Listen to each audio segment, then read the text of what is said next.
11, come here, shut up, listen. There's tanks on the way to Washington for Donald's big birthday bash. There's military planes flying over LA because they threatened to stop paying taxes, 83 billion. Greta was a victim of a war crime. The lead paint will give her cancer. And of course, those voting records in Rockland, New York were tampered with. I think it's time for a military coup. How about you? Oh, it's a military coup. They have 2 million soldiers to use. I think it's time for a military coup. How about you?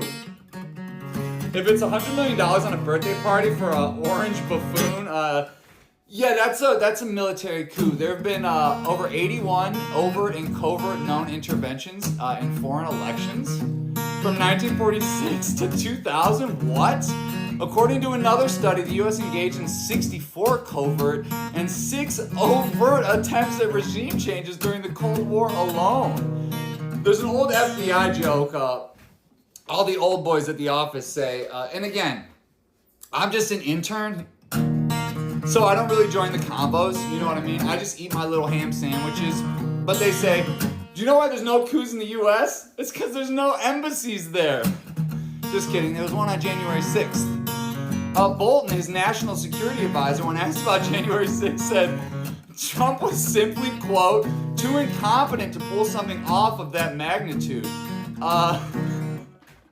It's one of my favorite things. He said, quote, as somebody, I can't believe he said this, quote, as somebody who has helped plan coups, not here, but you know, other places, it takes a lot of work. He later said that the coup attempt in Venezuela a couple years back aimed to replace their elected president with a far-right character, quote, turned out not to be so successful. To say the least. Sorry, Venezuela. And to be clear, kiddos, the coups we like are intended to supplant chaos into a government that's not complying with our threats and demands. We do this by replacing elected officials with far-right operatives that take down the states from within. Oh! Kind of like what Putin did here in the last 10 years. Yes, exactly like that. In 1954, the coup in Guatemala killed more than 200,000 civilians.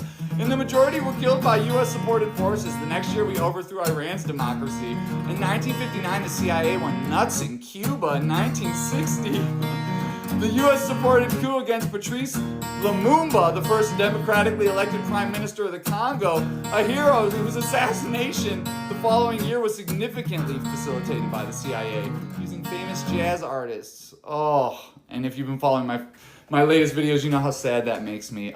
Then there was the U.S.-supported November 1st, 1963 coup in South Vietnam. In 1964, we overthrew Brazil's president. In 1991 in Haiti. Oh my God, this list is so long.